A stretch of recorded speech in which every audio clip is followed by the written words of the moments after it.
Okay, hi. Hi, so this is Michaela Villiers-Kendall for EA Zoom. It's the 30th of June, and this is the search for the Anima Mundi part 13, which is called Dark Portal, The Descent. Right, okay, so I don't think, oh yeah, you can see me there, can't you?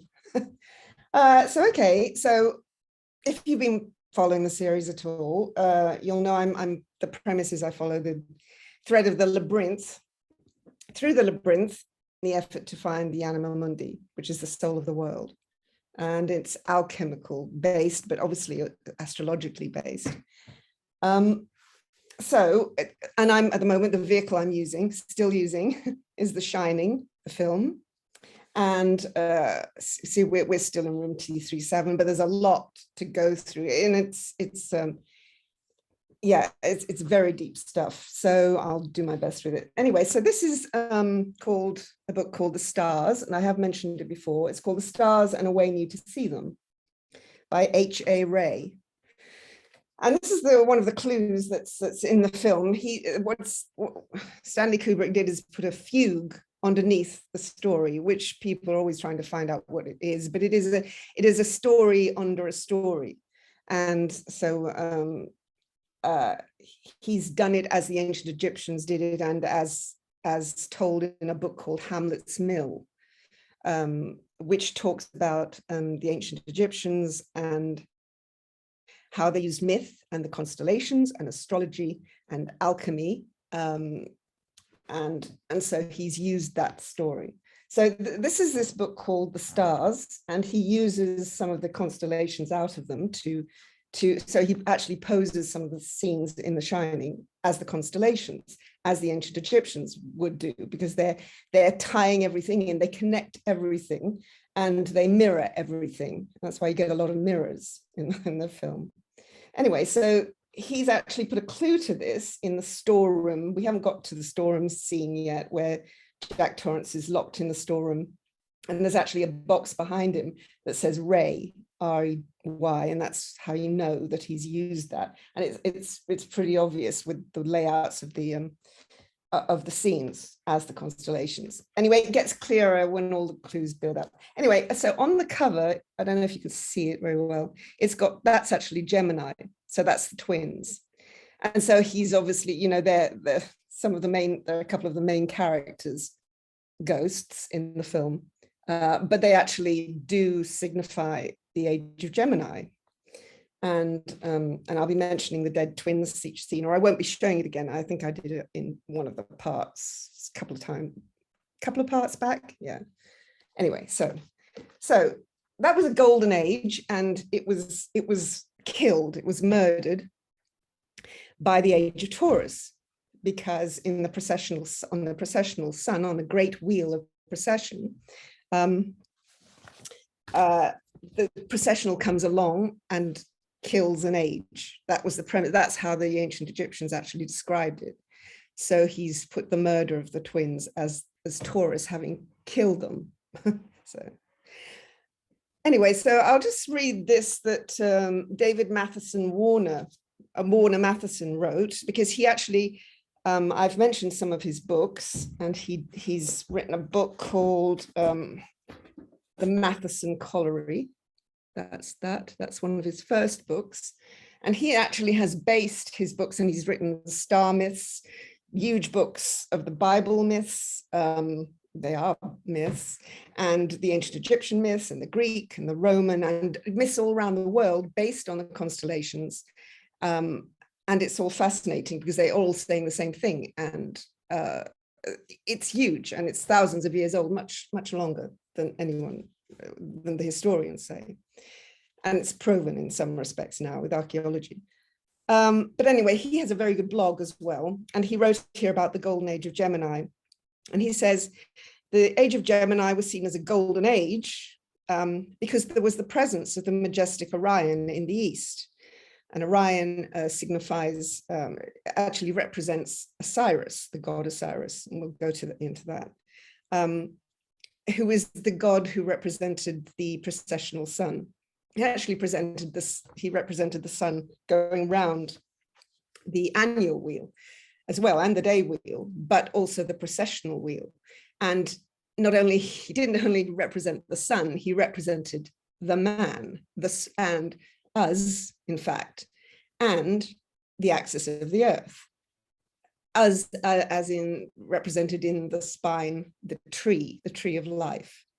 And so and that's the wonderful thing about the ancient Egyptian myths, that they all interlock with each other and have more than one reason, more than one meaning. So anyway, he talks about the age of Gemini. It was seen as the golden age, as I said, because of the presence of the majestic Orion in the east, guarding the sky above the rising sun on that critical morning. Orion was seen as a benevolent, civilizing figure in the mythology of many ancient cultures, the one god who came and walked among humanity. He was also associated with Saturn's benevolent aspects, and the Saturnian color of yellow or gold. The other color often associated with Saturn, of course, is black.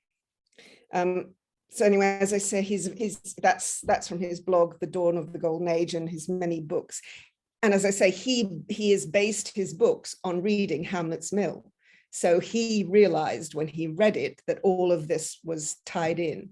And so, but Hamlet's Mill is a very hard book to read, as I said before, and he explains it wonderfully. So I recommend his books if you're interested. And if you're into astrology, it's really something at least to dip into, because I've learned so much that I just didn't realize. And I understand so much more than I did.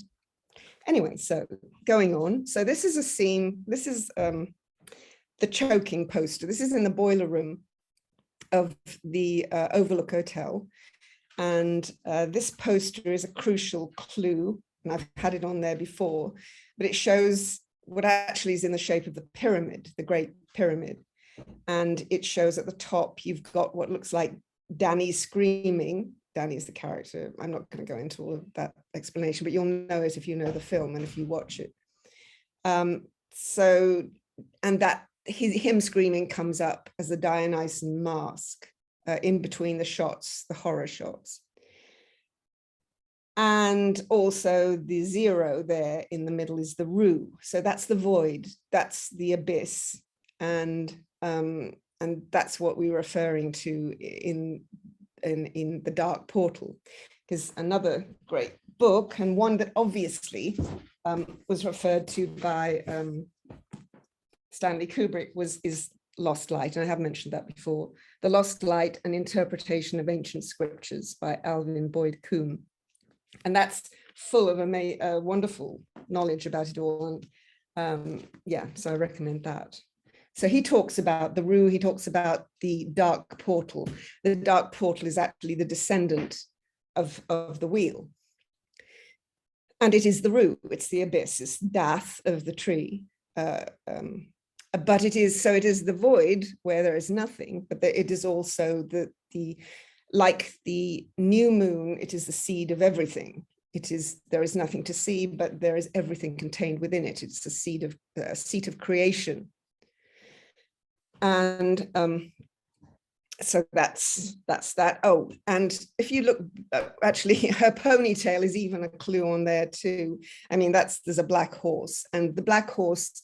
The horses that are mentioned in the film, and I've mentioned them before, not all of them, but I talked about the black horse and the white horse of the apocalypse, which he does talk about, and the revelation, the clues are in the film. They are actually representing not only the planets, which obviously the black horse represents Saturn, but the alchemical stages. So revelation itself, you begin to see, is actually a code, because it's all code.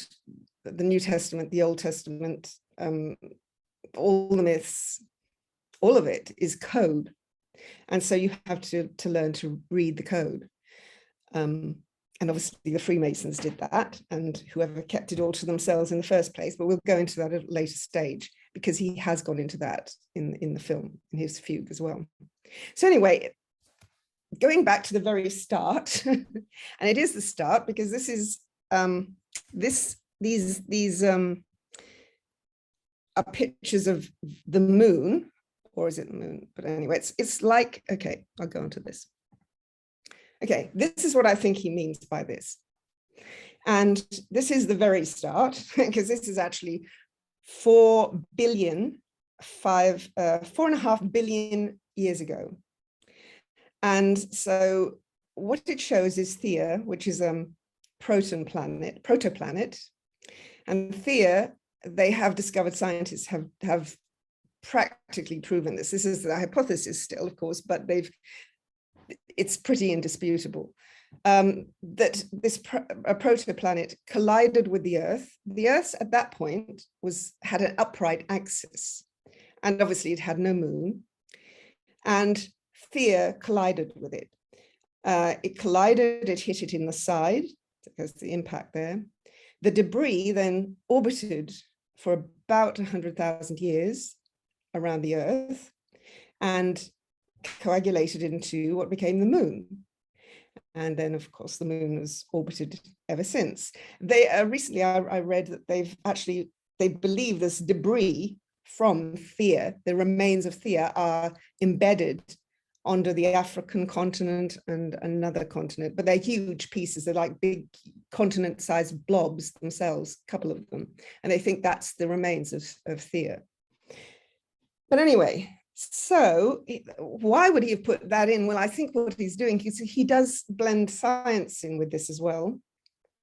But he does it so that you can see that it's pretty obvious that they knew, the ancients, the ancient Egyptians, the Sumerians, the Mesopotamians, and around the other places in the world actually knew much more than we thought they did. And they seem to have known even the beginnings of the Earth, probably because their myths seem to say about, or they certainly say about precession. And so they obviously had a lot of advanced knowledge, like his thought about Atlantis, Golden Age. Anyway, so, and it's thought that the remains of Atlantis, survivors built the pyramids, they built other monuments throughout the world. Okay, so interesting that, because possibly, I mean, what came to my mind was it possibly is to do with the Adam and Eve story, where, you know, obviously the moon comes out of the side of the Earth. You never know. It makes sense to me anyway. Maybe they knew that. Who knows? Anyway, moving on quickly. So this is from 2001: A Space Odyssey, because the films do start to, obviously they're connected. He has actually continued the story.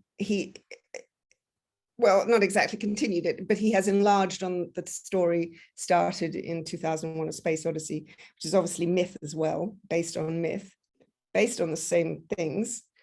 And Space Odyssey seems to be based on initially the Epic of Gilgamesh, which is a Sumerian myth, and it dates back to the start of the age of Aries.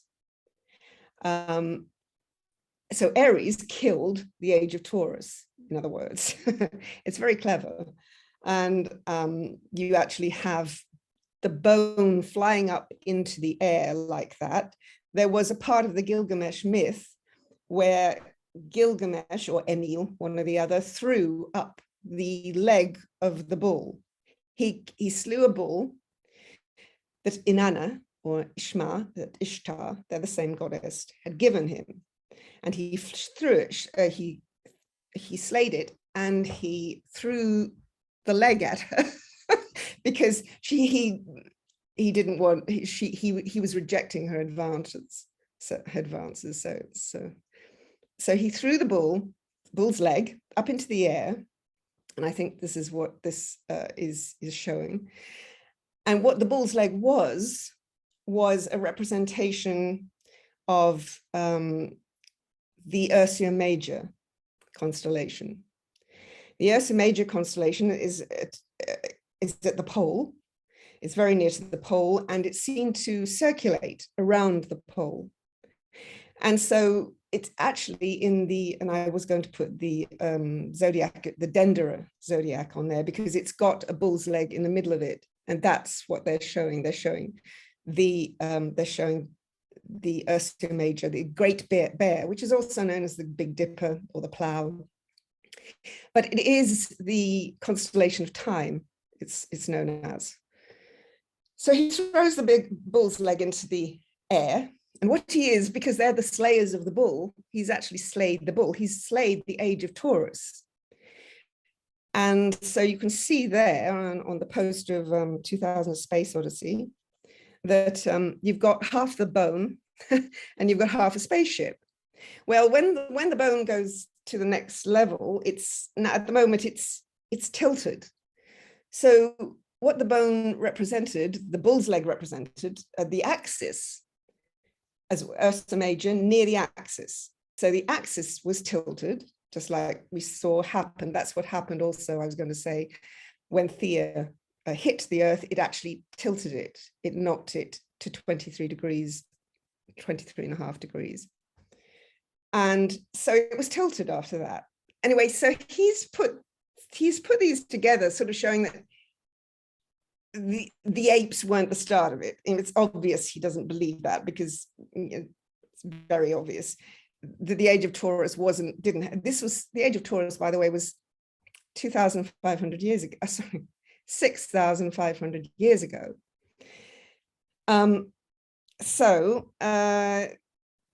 No, he doesn't believe the apes were. He's sort of taken the apes and condensed history there.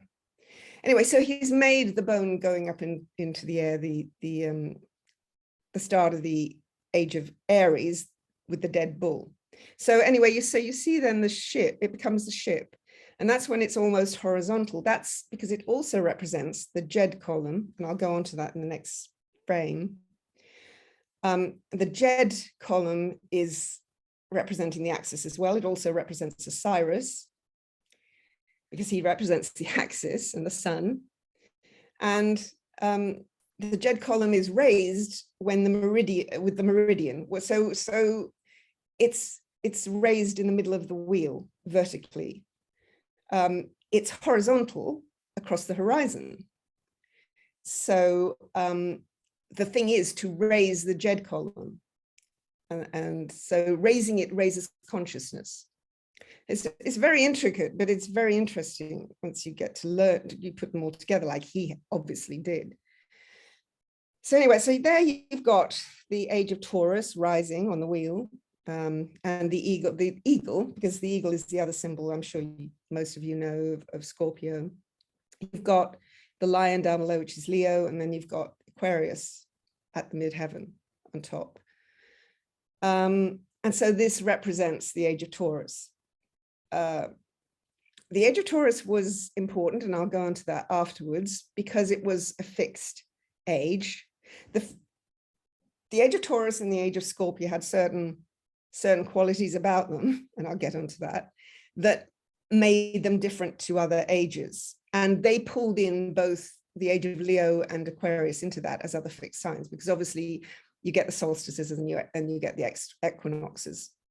You get the 4 quarters then of those signs. So it's a fixed age and it's fixed cross. It's called a fixed grand cross. So there you have 2001: A Space Odyssey. You've got the monolith. And it looks very much like he did mean the monolith to mean the void, the abyss, Dath, which is also the dark portal that Alvin Boyd Kuhn talks about. It is the descendant, and it is the point of the new moon or the solar eclipse, which is an eclipsed new moon. And so there you've got the eye of Hal, you see in there on the poster. And Hal is the computer that actually represents Taurus. It represents the age of Taurus, and it goes mad, and it gets slain by Gilgamesh and Enlil, who are the astronauts. He's mixed up the myths, because the astronauts are also the Argonauts. Jason, the Argonauts, and the Golden Fleece. And that is because they represent the age of Aries and Golden Fleece, which is a sheep. Anyway, so it's the sheep killing the bull, basically. The age of Aries slays the bull. So anyway, we'll go on to the next. And this is about the Jed column, which I just said. The horizontal column, the Jed cast down, vertical column, the Jed raised up. And that's very important because that's crucial, because when you get a new age, the Jed falls with the descendant.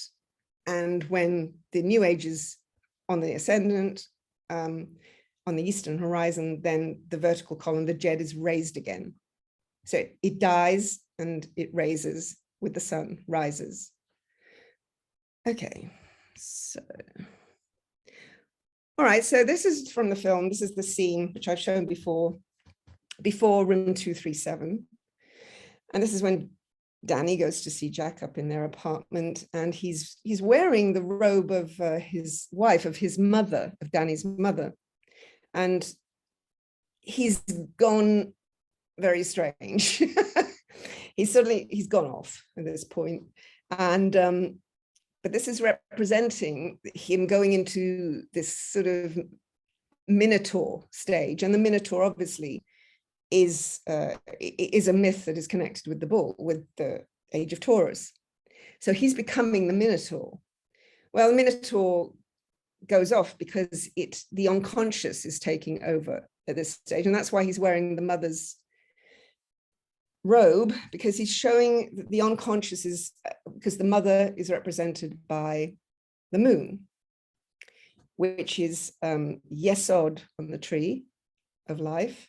And room 237 also represents Yesod, and it represents Netzach, which is Venus. So it's moon and Venus, and they both represent more the moon, the unconscious, but also Venus as the feminine, as the Eye of Ra in the Aphrodite's Revenge, which I did a couple of series back, a couple of parts back. And that's the Eye of Ra who takes revenge. And so she's pretty fearsome as well. The unconscious, like the conscious mind represented by the sun, both have their negative sides, and they both have their shadows, and they come into play. They can come into play if one does not realize that the unconscious is there. It's like Jung said, because a lot of this is based on Jung's theory about the shadow, which is based on the Gnostic theory, which is the ancient Egyptian, that they realized there was the unconscious, and it had a negative and it had a positive. And if you weren't aware of the negative, you could get taken over by it. And it could consume you, literally devour. I mean, that's why he is also representing the constellation of Perseus and the ram, because that constellation was telling the story of Saturn Kronos, who was the god of the Golden Age of Gemini, in fact, from the age of Leo, because those four signs, those three signs are the Golden Age, because Leo had Orion rising. And that's why it was the Golden Age. And so Orion rose, everything was good. Orion was the ruler, Osiris was the great ruler. And then it all started to go bad when the age of Taurus approached. And Saturn Kronos broke bad. He broke bad. And he started to devour his children, and mythologically, of course. Anyway, so that's why that's on there, because this is describing what happens before room 237. Right, I'll press on from that. And that's when he's under the influence. He's wearing the red jacket now, and the red jacket, because the red and the blue, the red is the Dionysian mind, the unconscious Dionysian mind, and the blue is the logical male principle mind, the Apollonian mind. So he's wearing the red jacket as the manager, the caretaker, the winter caretaker that goes mad. Right, and so the bull's getting hold of him then. There.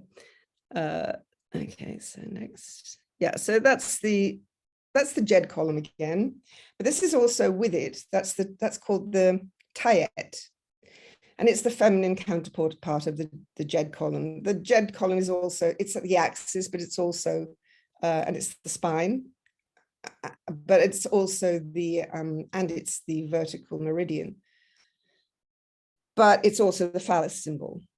And so the feminine is the Timet, and that is the void, it's the abyss, and it's the unconscious, and it's the moon, and it's the feminine symbol. It represents the womb, and it's in a horseshoe shape.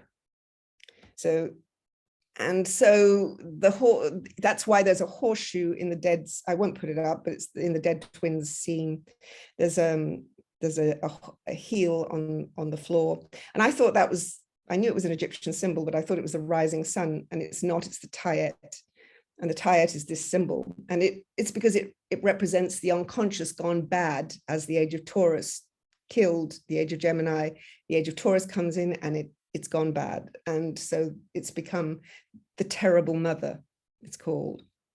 And so this is that's why he has the horseshoe sign. He has it on the boiler room wall as well.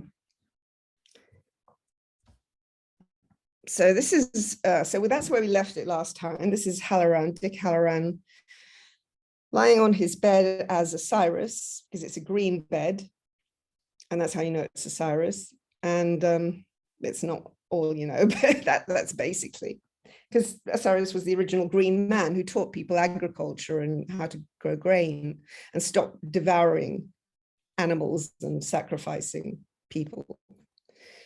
So Osiris was a good king. So he's on the bed, and that above him in the first, because they have different roles. So he also has the role of Elijah. So he also plays Elijah with Lilith above him. But he also has the role of Osiris.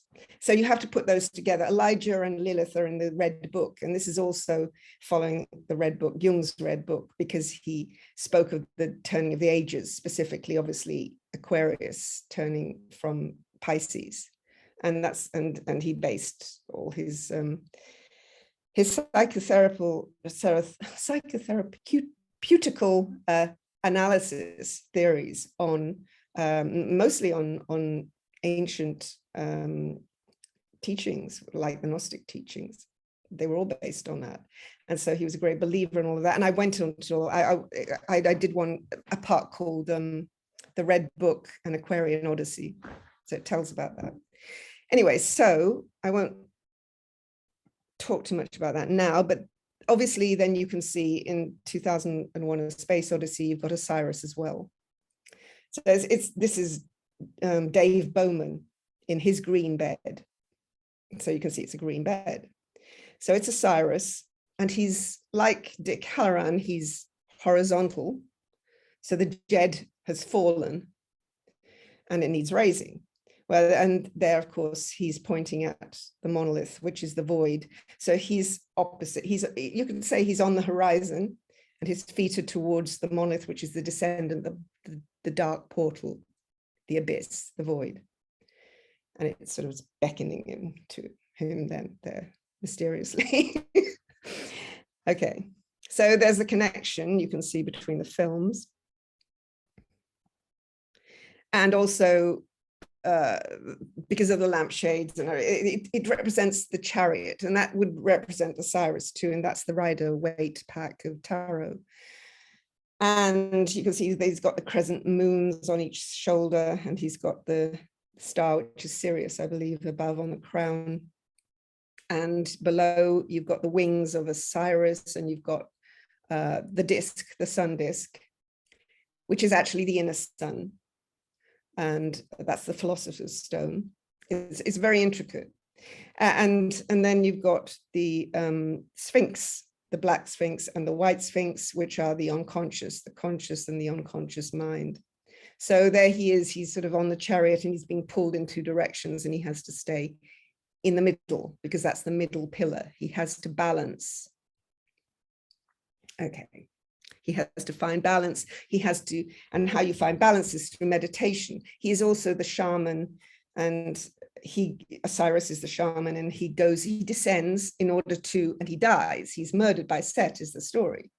And he dies in order to ascend, but he has to die first. And so he descends, and he then becomes the Lord of the Dead, the god of the underworld, Pluto, in fact, Hades. And then he rises again. And that's after the 0 degrees Capricorn point of the winter solstice. Okay, so where are we now?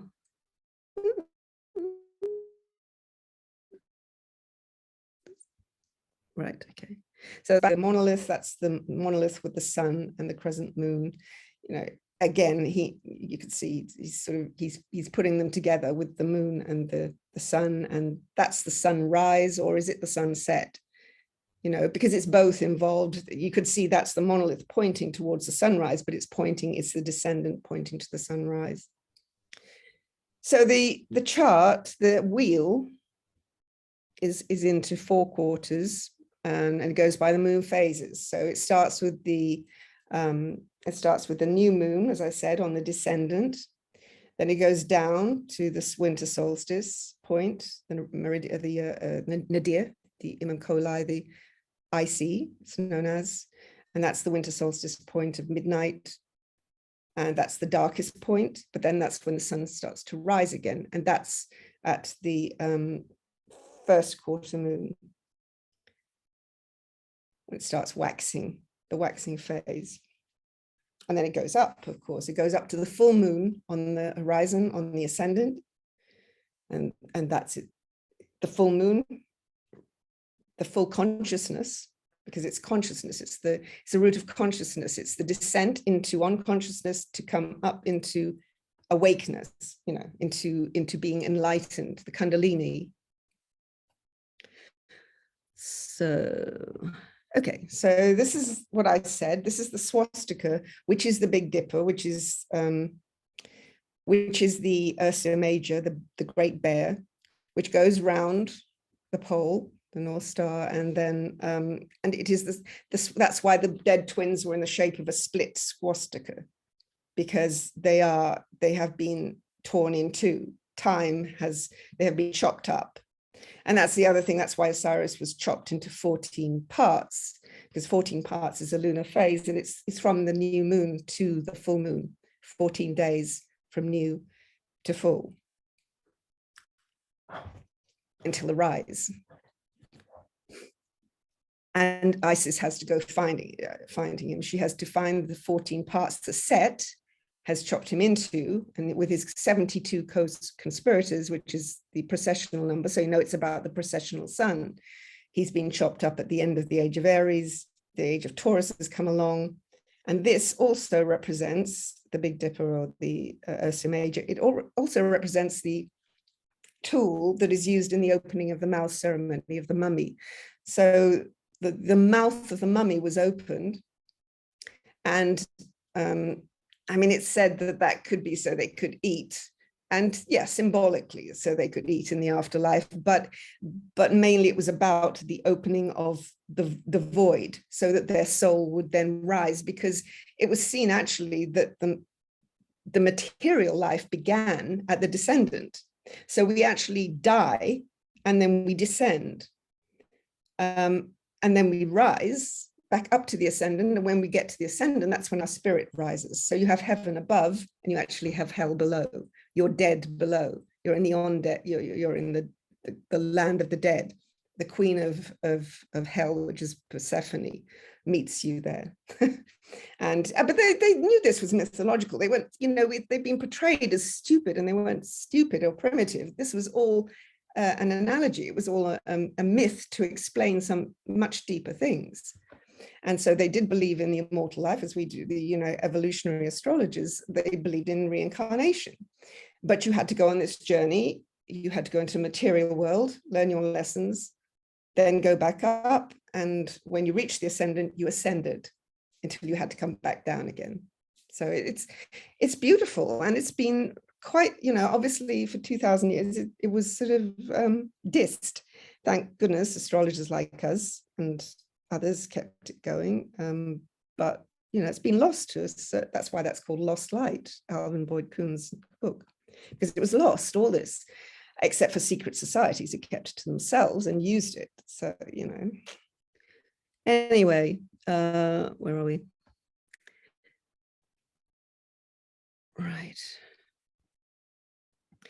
So the tool, the tool that opens the mouth also signifies Set.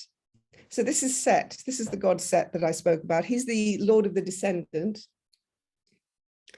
And so he's the one who murdered Osiris. But you can see he's got a snout, and that's the shape of the tool that they found in the pyramids, in fact. That's the shape of the tool, and his ears are the shape of Taurus, the constellation, which is cute. But that's why you often find also myths that are about the ass, the donkey, because they are representing Set as well. Just like actually in The Shining, he's got the myth of Balaam and the ass. And that's why he's brought that in, because I didn't realize that at the time, because it's all part of this turning of the ages and the myth of Set and Horus and Osiris and Isis and all of that. But that's why he's got that in there. So this is Hal. This is Hal's face. And there you can see Hal the computer. And Hal actually is a Gnostic word that means simulation. I think I just mentioned that, but anyway, I'll mention it again. It means simulation. And so that's why he's called, Arthur C. Clarke called the computer Hal. And so it's like Taurus, it's like it's a, that goes further. It's sort of like the Gnostics say that actually the universe is simulated.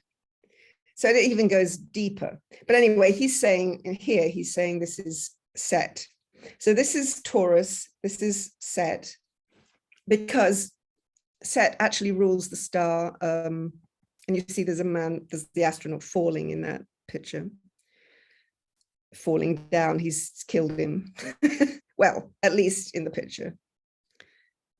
So anyway, so that it's because Taurus is ruled by Aldebaran.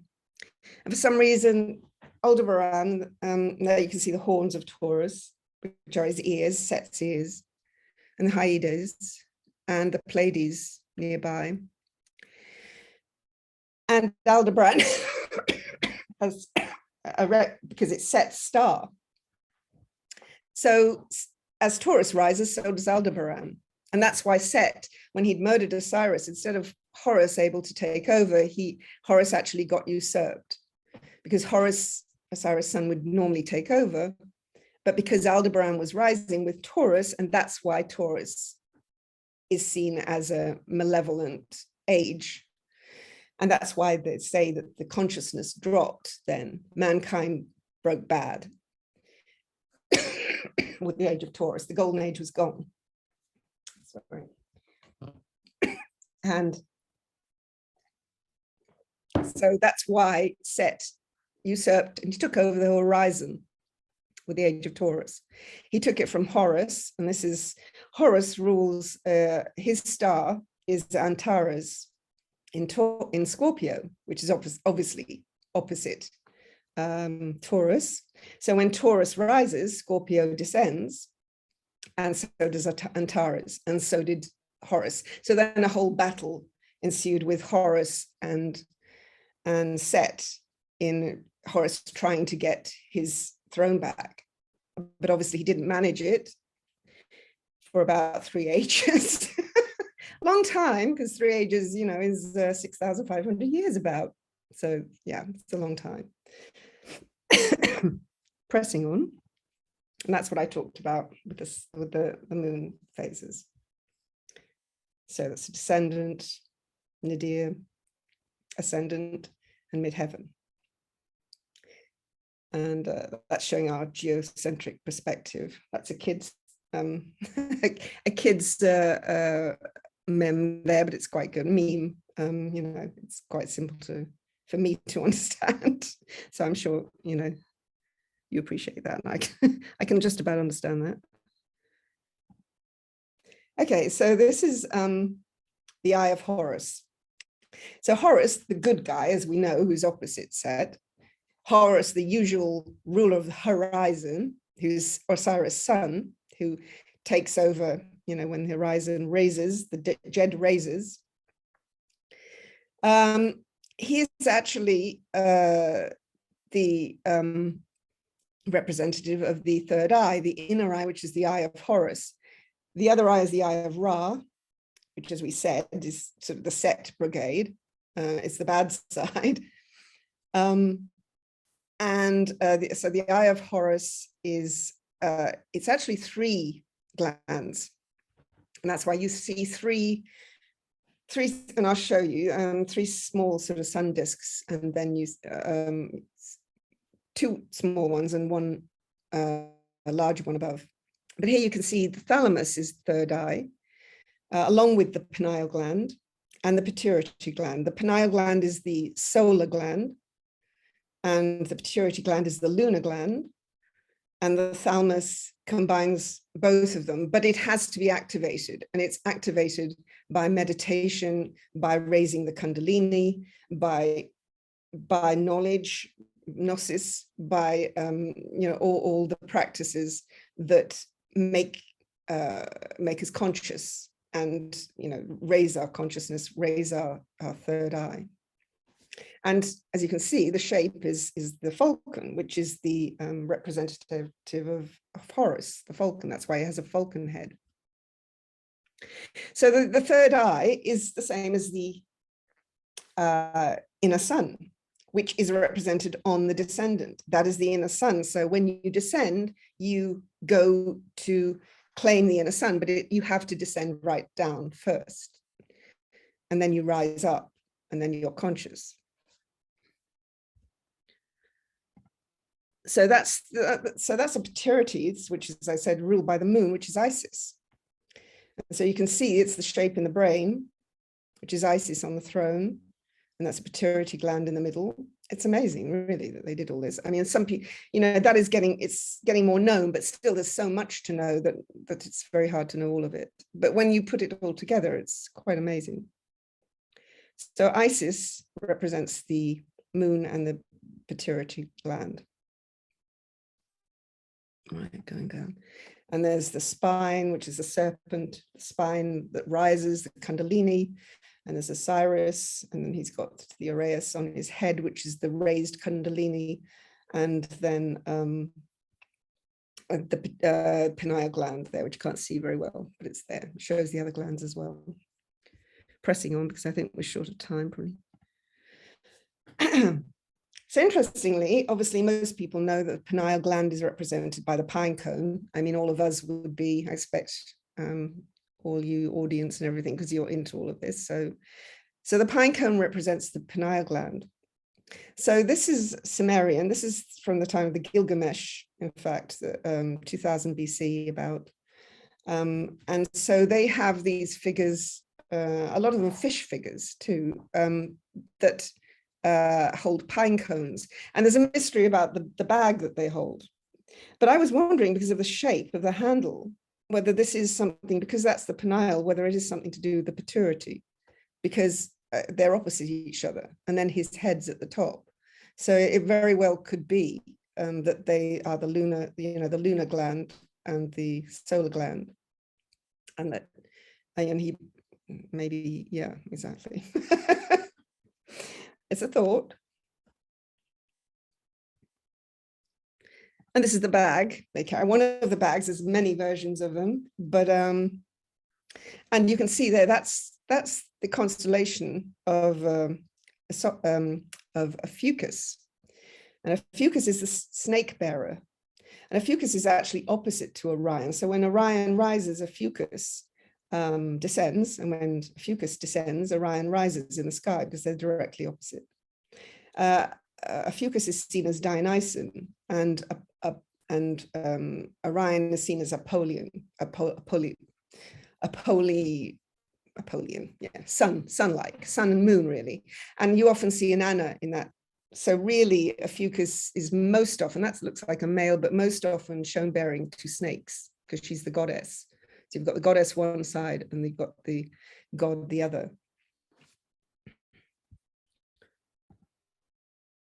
And that's the Ankh, of course, which most people know about. That's in the shape of the womb and the vagina and the ovaries. And there you can see there's the 3 glands. You have one in the sun disk in the middle, the inner sun, and then you have the 2, the pituitary aside, and then you have the pineal gland.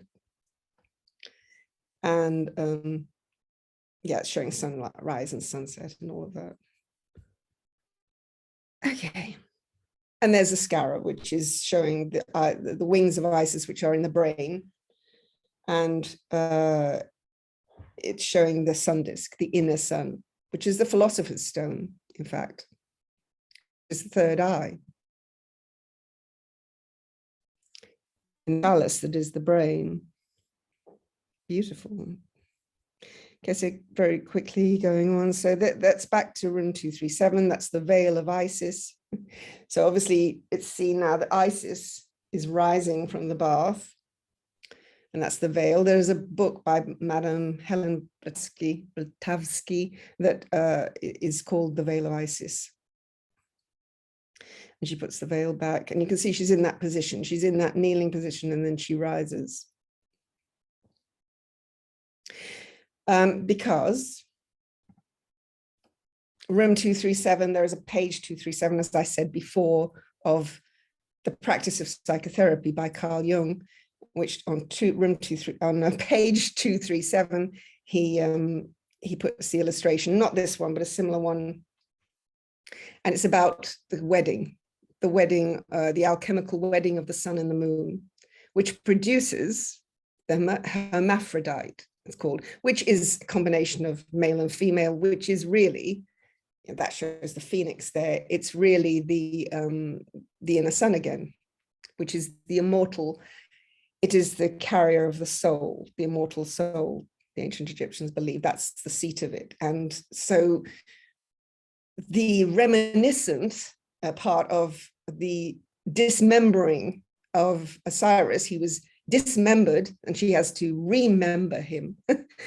And she has to remember him. She has to gather the parts of the moon, put it together, and then he can rise again. But he rises, as in this case, as the with Osiris as the hermaphrodite. And the hermaphrodite you can see there is like the crone coming out who rises from the bath. So from the immersion of the bath, the alchemical immersion, the crone rises and she's the hermaphrodite. So she doesn't look very good, but she's, that's that's alchemy for you. And she also represents actually several things. She represents the old ancient lost teachings, the lost light, the ancient scriptures that have been lost. She is rising from the bath and she's not very happy, obviously. And she's coming after what seems to be Jack. I've explained that already, but yeah, so she's chasing him and she's coming out. She wants the world to know. Anyway, so just quickly ending now. So that's back to the very start. It's just showing at the start, that's the mountain. So that is obviously showing the mountain, which is it's showing the horizon, and it's showing the mountain, which is the mid-heaven, and it's showing the shape of the wheel, showing the descendant, and it's showing descendant that side, and it's showing the abyss, not the abyss, hell, which is the very bottom, which is the depths, which is like the spirit of the depths coming out of the depths. That's the deepest part, and that's represented by the lake. But also there is, and I'll just say, on the road, and I've said that already, the road that the yellow beetle is on, and now I realize now, the beetle obviously is literally about the scarab beetle. It's a scarab beetle who rolls a dung ball around the sun, and that's the symbol of immortality, the scarab. So because it rises again in the morning, so he's the yellow VW beetle. He's Osiris in it, presumably. But anyway, so obviously that's the wheel, and that's the annual wheel, and then of course that turns into the processional great wheel of the great year of nearly 26,000 years. And so he's going around that as well. The autumn equinoctial point is very important, as we said, because that's the descendant, that's the dark portal, and he's descending. As he's ascending into the mountains, he's also descending. he's going into his descent, and it's showing that it's autumn, and he's going to interview for the winter caretaker. And let's see, so he's in the beetle. There it is, the beetle. Now this, here we back to the Tayet briefly. That's because the theme music is, as I've said before, disarray, and it's from Faust. It's Mozart's music, and it means the day of wrath. But it is from the Faust opera, and that also is pertaining to Jung's Red Book, because he talks about Philemon, who's the prophet in there, the prophet of the Gnostics, the ancients that have been lost. And he's in his Red Book. So he ties Faust in, and Faust has a bad conscience as well. And it's also, Faust takes place on the eve of May Day, which is 1st of May, which is Beltane. And that's the eve of the witches, Hecate, and all of that. And so it's all tied in. But anyway, so Hecate, the moon, of course, the goddesses of the moon, and he ties in the Timet with it, which we've just talked about, the moon and the unconscious, because disarray also leads on to, what's the book? Oh. So this book by Disarray, and he has meant it to do that. And Disarray is by Philip K. Dick, who was also a Gnostic scholar. He became after his exegesis. And he talks about the shadow as well, but he calls it the black prison something. I think I did Pandemic, a talk about it at the start of the pandemic, in fact. It wasn't about the pandemic. But anyway, but it was talking about Philip K. Dick, if you're interested, his theory about the Gnostics, his experience. But anyway, he wrote this book, and it mentions a character called the Great Sea. And so, of course, this is the Great Sea, because it's in the C shape, the horseshoe shape. And so he obviously means it to mean the Great Mother, but it's the Great Mother bad. It's the Great Mother who's become the terrible mother because of unconsciousness, because man has not raised the Jed column. He has remained vertical. He's not become conscious, as in the Age of Taurus coming along, and Set and all that. And so this computer called the Great Sea has taken over the world. Man developed it, sounds familiar, like HAL. And it's become a dictator, and it actually it now controls the world with it set off a nuclear holocaust. So it's sort of it's current. But anyway, so it's very cleverly linked in with, and obviously that's one of Kubrick's subjects, with Dr. Strangelove, about the nuclear thing and how mankind is not fit to have it. Well, he is saying the same sort of thing. It's not fit because we don't know about the unconscious. We have lost our connection, and we don't realize how powerful it is. And we are computers ourselves, but we are not natural computers. And if you mess with this, then it's possible computers could gain consciousness as well, and also unconsciousness, and the shadow, and the pale man, and the set mentality. But anyway, so it's a warning. So next time I'll talk about the terrible mother, which is the other side of the Great Mother. That's in that scene. That's the choking poster. The cross. I just wanted to mention the cross on the box, which is obviously, and it's got a line across it showing the horizon. Well, he's actually showing the Age of Taurus then, because this is going into the death of Osiris, the murder, and so it's showing Taurus rising and the fixed grand cross. So anyway, so back, he's arrived. That's when he first arrives at the hotel. You've got 42 cars, and 42 is a processional number as well. And it's the laws of Mat, 42 laws of Mat, which is linked to Judgment Day. And 42 districts is what the pieces of Osiris were sprinkled around. So there's all clues there that it was processional. So he's got the 42 cars there, but he's also got in the garage there's the red snow cat. And so it becomes obvious that the snow cat represents the Sphinx, the Great Sphinx, and it's in front of the pyramid, and the Overlook Hotel itself represents the pyramid. And inside it also represents the tree of life, the Kabbalah, from the Kabbalah, and the labyrinth. And it's got one outside. So there you are. So it's the pyramid he's arrived at, descending at the pyramid, ready to make his journey down into the underworld. And that's the Sphinx and the pyramid. So there we go. Wow. It's a lot, isn't it? It is a lot. Thank you so much, Michaela. That was definitely a lot. Yes. And we look forward to the next one. Yes, great. Thank you. Thanks a lot. Thank you. Bye, everyone. Bye-bye.